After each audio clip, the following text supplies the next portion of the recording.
Welcome to the series of historical documentaries about Baldwin County, Alabama, brought to you by the Honorable County Commissioners of Baldwin County. Each documentary illuminates a chapter of our unique history, beginning with the earliest inhabitants, which spans more than 1,000 years, to a period of Native American settlements, pioneers, establishment of our earliest communities, through a time when agriculture was king. And finally, to the Baldwin County of today, where people from all walks of life and different backgrounds live, work, and enjoy the beauty of this remarkable place. It is here where the land of Alabama meets the Gulf of Mexico and Mobile Bay, a place which is called upon many for ambition, adventure, fortune, or to build better lives for their families. It is through these people that the story of our history is best told. As historian Jack Friend and I walked the grounds of historic Fort Morgan, he relayed to me a lifetime of research that he painstakingly sought and that he compiled in his 2004 publication. We walked the same steps that he had walked thousands of times before. No one knows Fort Morgan any better than Jack Friend. And the time we spent at Fort Morgan was basically peeling away the layers of time. And he revealed to me all that he knew of Fort Morgan and spoke of it as it were his friend, as it were a companion of his, because really after the decades of research that he put into his work, it really was. It was a close companion of his.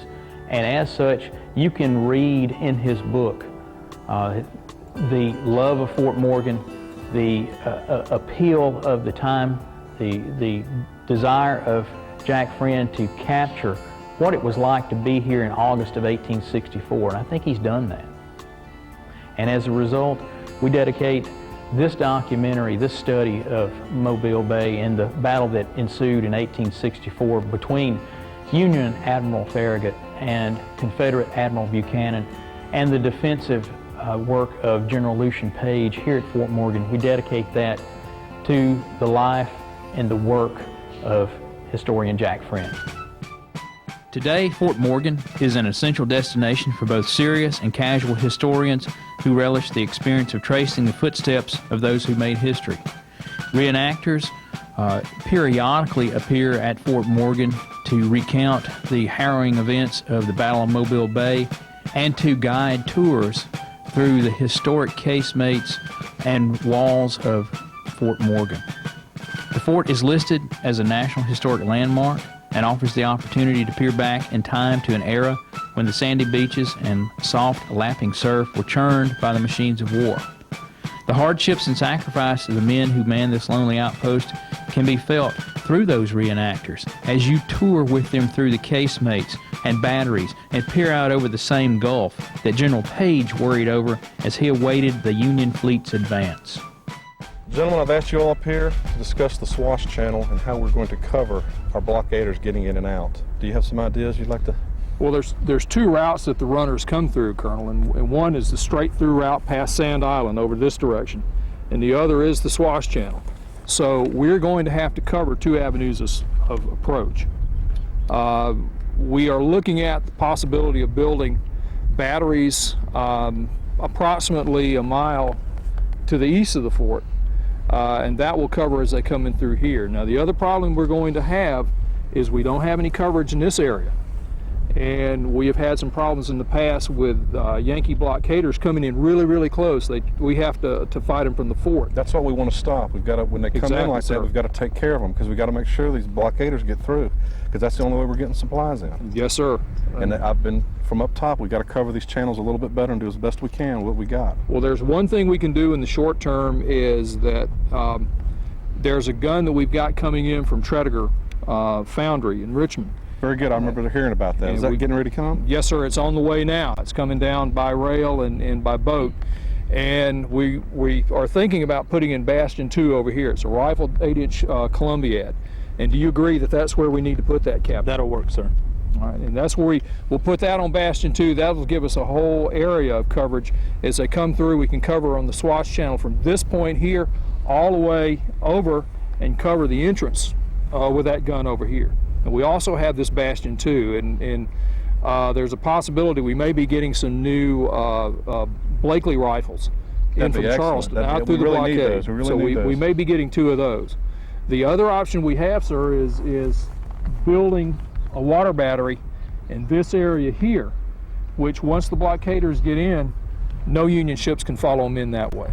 It'd be great if we could do a masked battery down there, the way they would not know we were building that. So the first time they get close, we can give them a surprise Yes, and never sir. forget. Well, I will have to talk to Colonel von Schielaha, our engineer, and see what he thinks about that.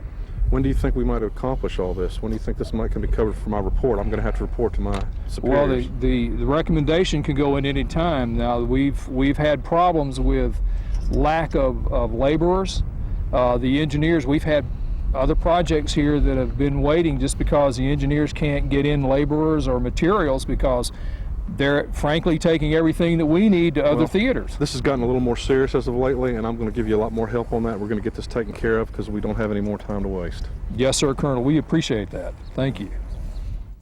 One of the things that went on here at Fort Morgan in 1863, I mean, everybody knows about the famous siege of Fort Morgan and the fort falling on August 23rd, 1864.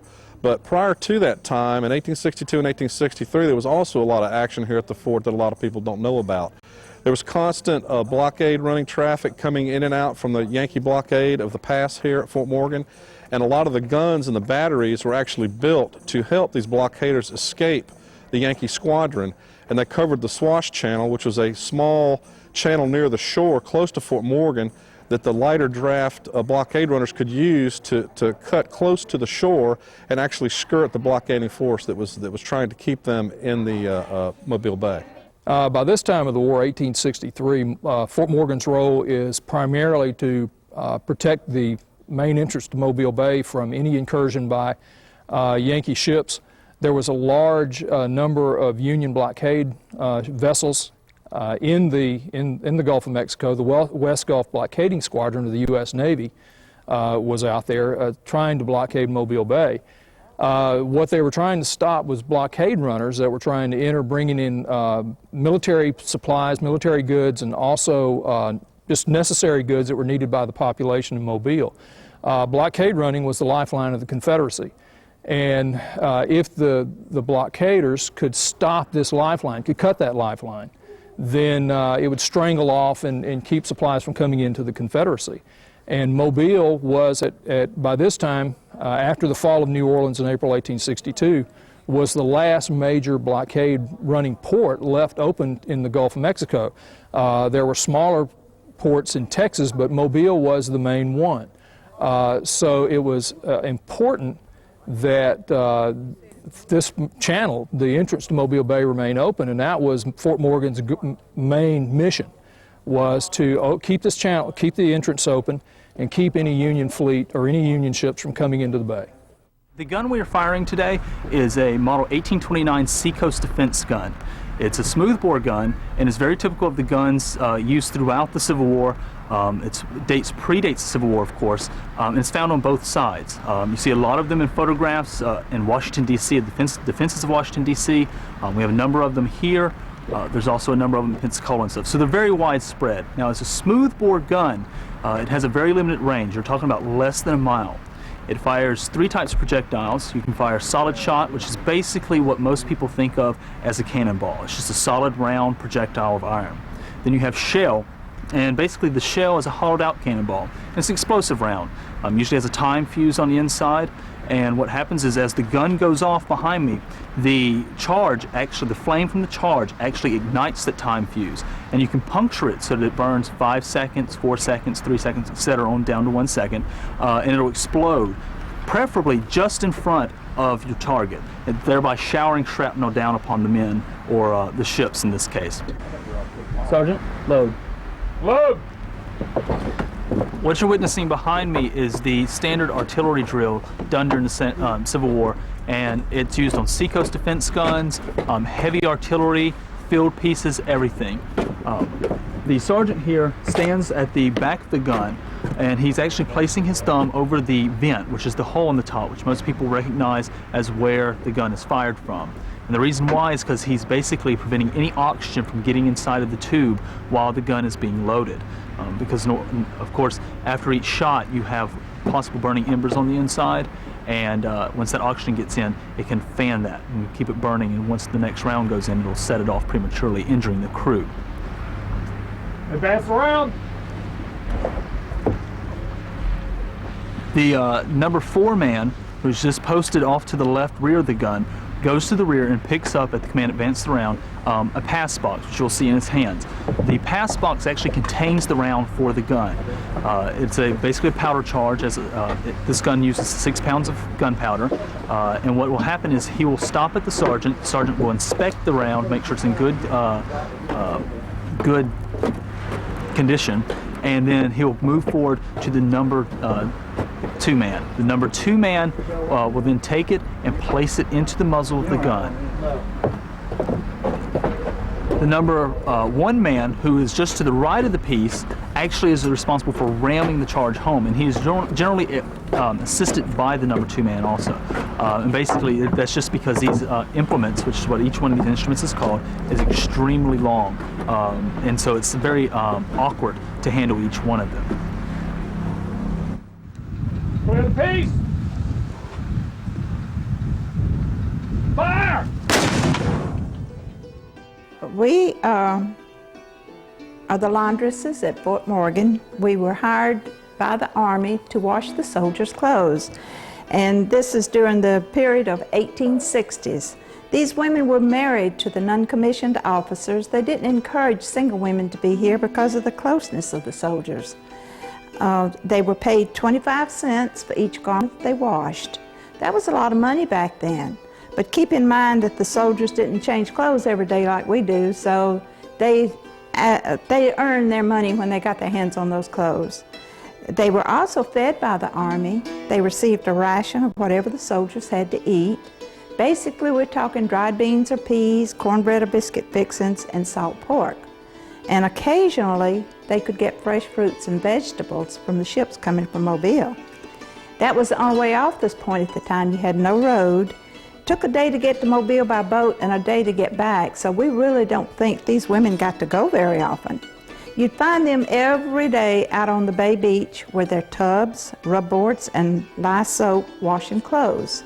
Now, we understand it's hard to visualize washing clothes in that bay water, but we know water was scarce here. The water in the 4 cisterns in the parade ground was used strictly for drinking and for cooking. The soldiers bathed in the bay water, so we feel sure that the women had to wash their clothes in the bay water. Fort Morgan's construction, which began in 1819 and was completed in 1834, created one of the largest Gulf Coast forts built prior to the Civil War. The star-shaped bastioned Pentagon was named in honor of Revolutionary War hero Daniel Morgan. Some 45 years later, the fort witnessed its first true test during the American Civil War. In August 1864, the defenses of Mobile Point were overwhelmed by the Union naval flotilla assembled by Admiral David G. Farragut. To secure the main ship channel, the fort's defenders, under the command of General Richard Page, mounted a total of 46 guns, of which 11 were rifled and 35 were smoothbore. While Farragut came under a withering fire as his group of ships made their way into the bay, he successfully navigated the guns of the fort and the submerged minefield laid west of the ship channel. It seems by this time, the rebels now having 2 full years to prepare their defenses, had constructed a sailor's worst nightmare. They had constricted the channel with obstructions. They had placed explosive underwater torpedoes to sink ships. They had supplemented the forts that guarded the entrance to the bay with many more guns. They had even built an additional fort. It was reported They had built floating batteries closer to the city itself. And with their naval facilities, there were all sorts of rumors about what they were building in there.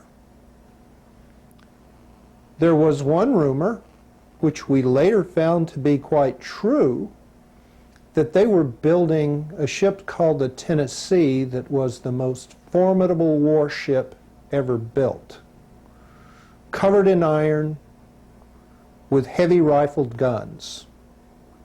It was also rumored that there were 2 more of these monsters under construction. We also heard a rumor that they were constructing an undersea torpedo boat. These are many things to ponder, but I felt if I had the resources, we could do it.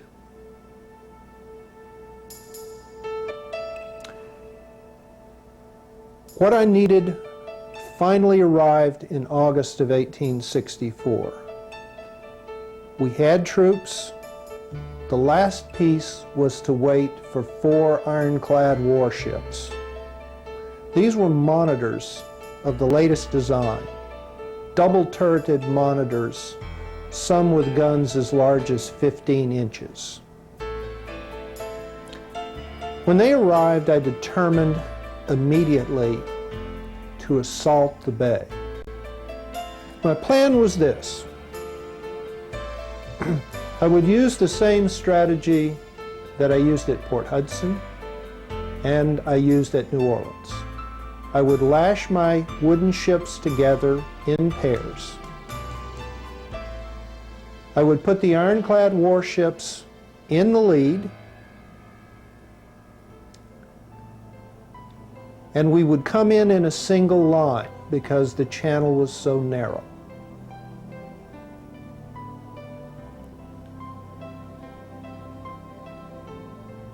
I hoped to go in on the morning tide, a flood tide, to take advantage of the extra speed that it would give us. By doing so, I could reduce my boiler pressure in case any of them were pierced. I trusted to a favorable wind and hoped that the smoke from my guns would cover my ships, would screen them from the enemy. We began early in the morning, about 4 a.m. as I recall, and we started forward. About 7 o'clock in the morning, as I recall,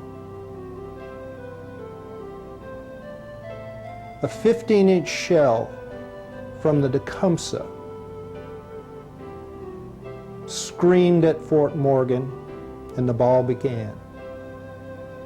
We steadily proceeded into the channel, led by the ironclads, the monitors nimbly leading the way.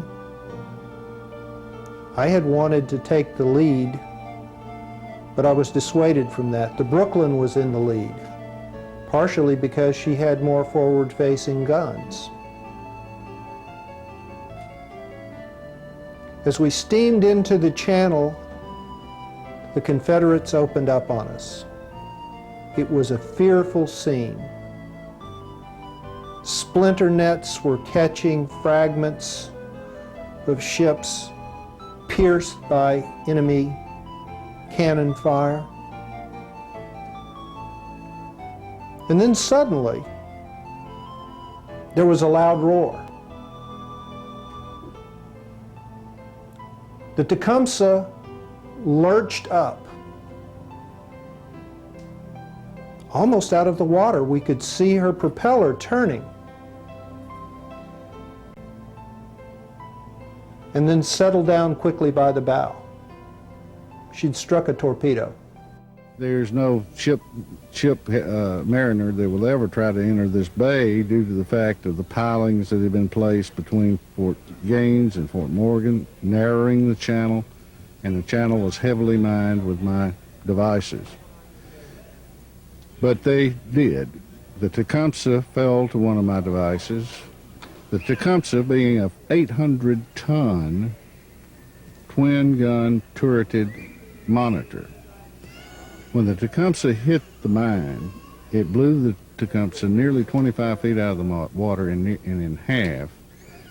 It went down in some 14 seconds. The complement of 150 men on board, officers and men, 6 survived.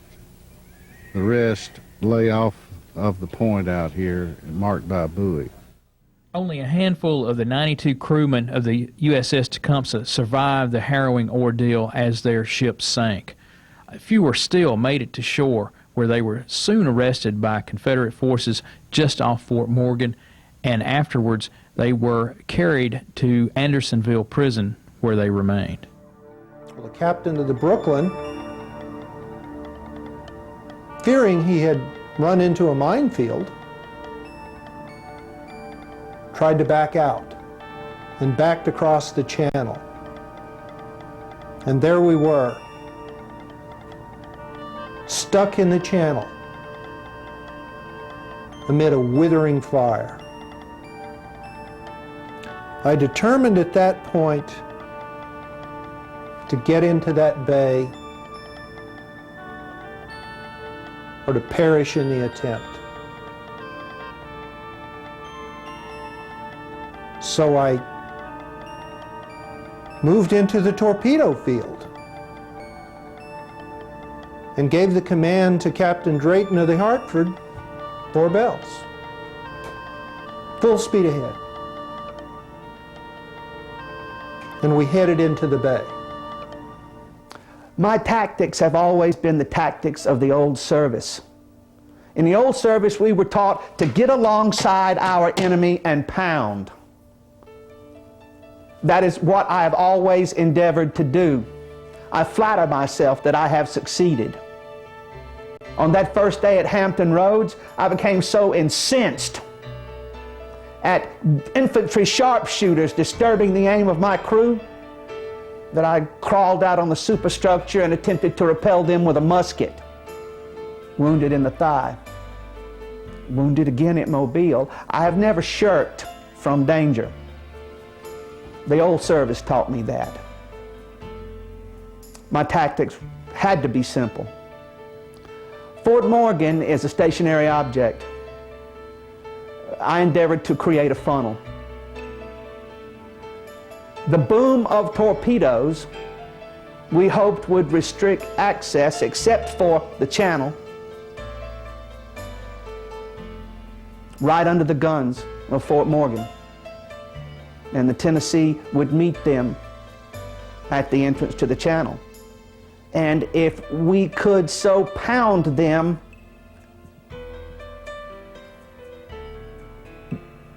they might, I've thought about this many times,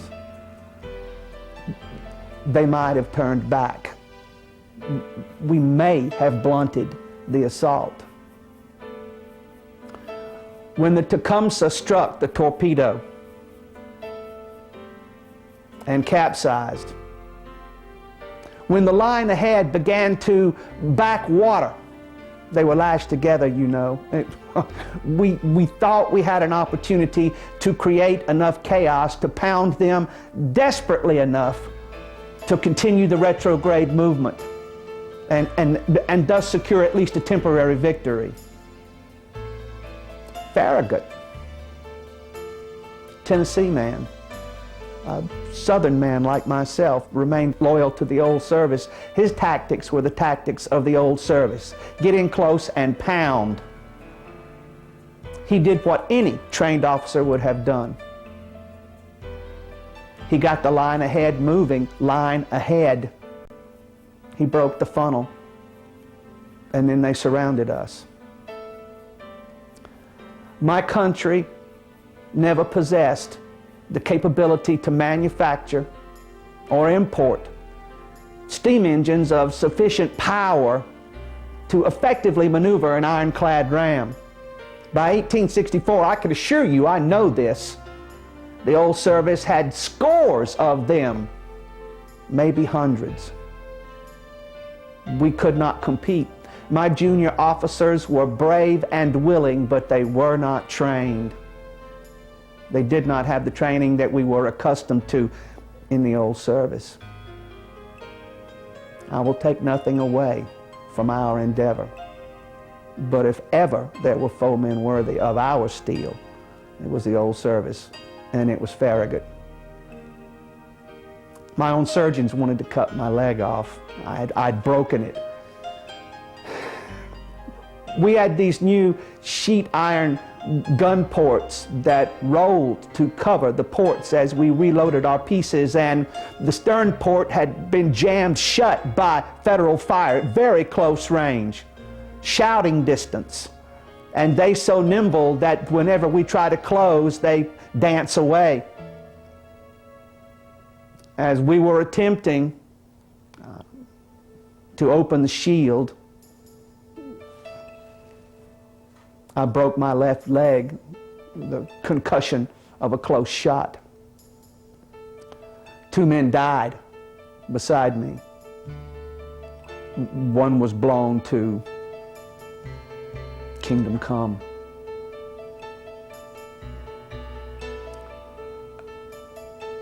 We fought them as long as we could do them damage. And when it was apparent that all we could expect was the reception of punishment, then we honorably struck our colors. All the officers and crew performed admirably, save one captain on one of the gunboats who lost his nerve and fled. He would never have been an officer in the old service, and I am ashamed that he was an officer in the Confederate service. All the rest of us did our duty. I knew Farragut. He is a good sailor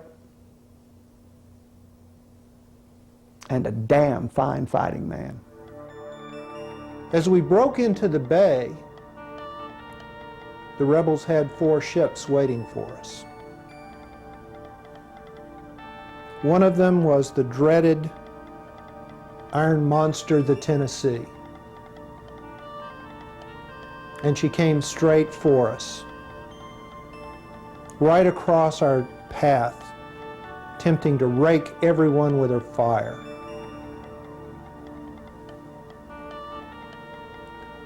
We made pretty quick work of the other 3 conventional ships. They ran pretty quickly. As my ships came into the bay, we unlashed, and each went our separate ways. We sailed past the Tennessee, past their warships, and into the bay.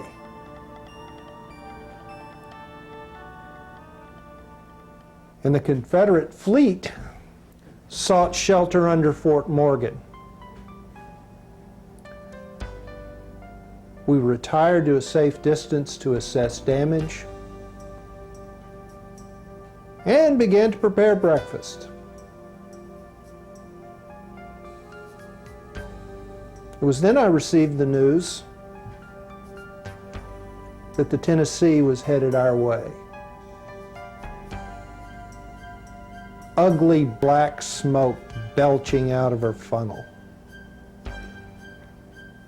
Old Buck, Admiral Buchanan, who I'd known in the old Navy, was never one to shirk from a fight, and he was coming after us.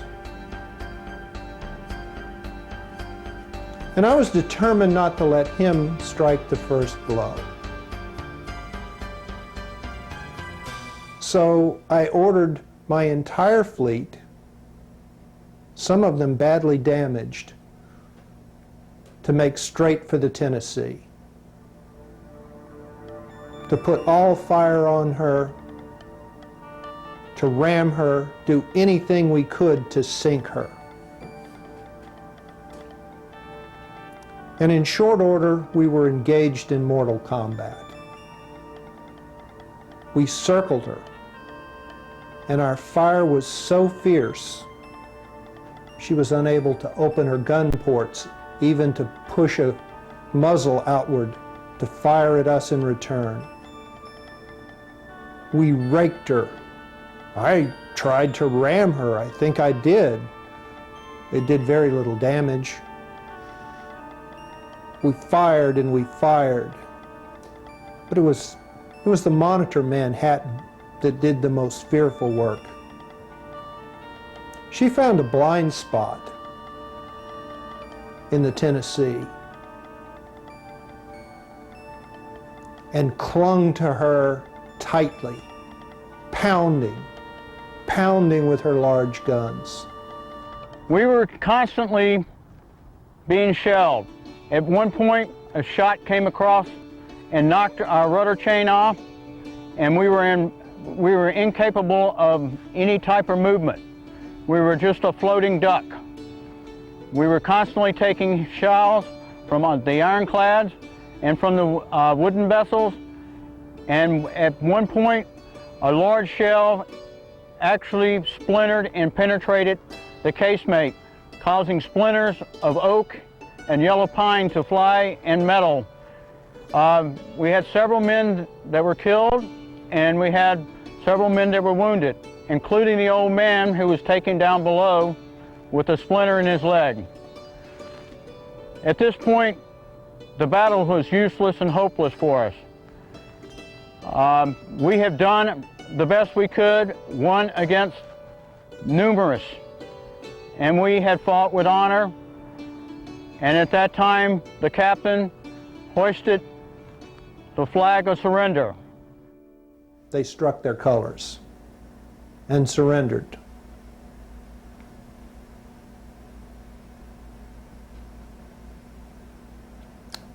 With the other ships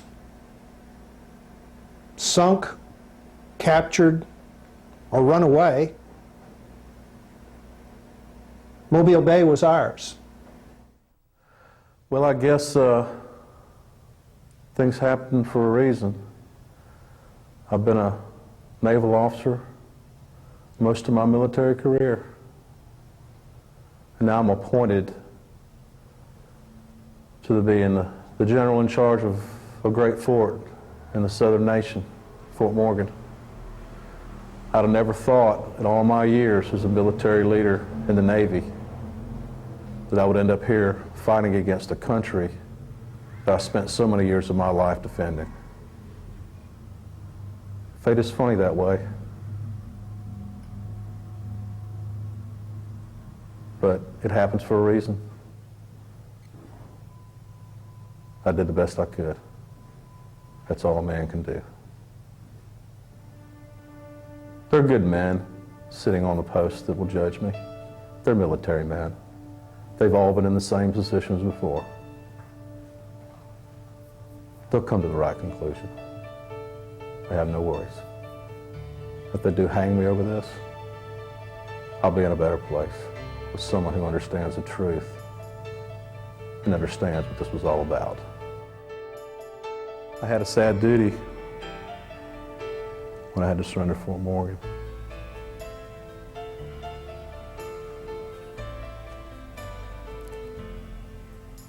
Troops that have fought so valiantly for so long, over 3 weeks of a terrible siege.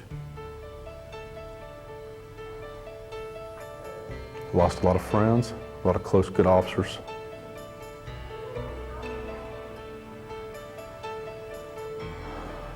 Had to be done. It was useless to continue on. I've been abandoned by Fort Gaines. We held out as long as we could. The citadel was burned. The powder was dumped in the cisterns. It was futile to carry on. There was no way to defend ourselves, no way to attack. hemmed in with no reinforcements, no supplies.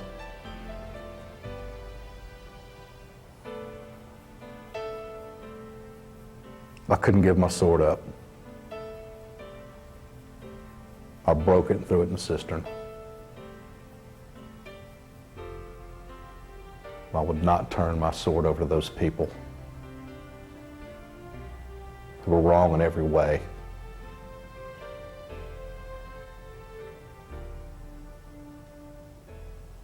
I don't regret a thing. I'd do it all again in a heartbeat. Waited a little too long to get our fortifications prepared by sea, and even though he sustained incredible losses, Farragut is a determined man, and he brought his ships in. Now, bringing them in and capturing the bay is one thing. Capturing this fort and capturing the city of Mobile are two entirely different things. Farragut had no ability whatsoever to do that. They landed infantry back down the beach behind me. They marched to within 1.5 miles or so of the fort and dug their first entrenchments. Then they started working in coordination with Farragut, and he would shell the fort to suppress our gunners. And they would dig like incredible human moles. When they'd stop digging, he'd stop shelling. If our gunners started towards their parapets, they would signal the fleet, they'd shell again.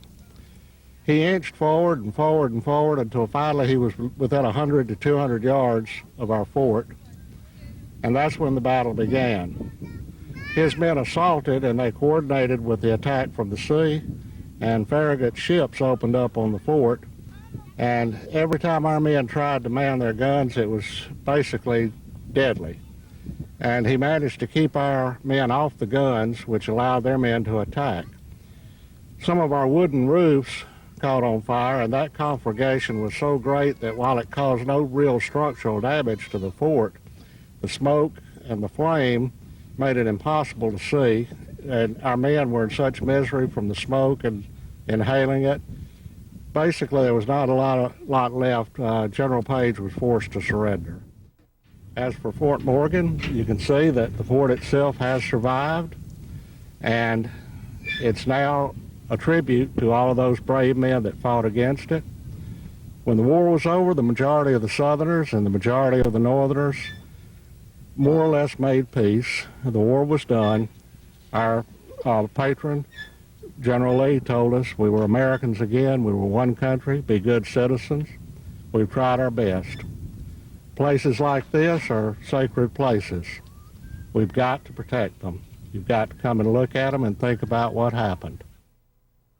The Battle of Mobile Bay was won by the Union, and it ended the careers of very capable military men, such as Richard Page and Franklin Buchanan. It added another chapter to the history of this region, this country, and to ourselves personally. It's a chapter of history that we should learn from, and one that we should never, ever forget.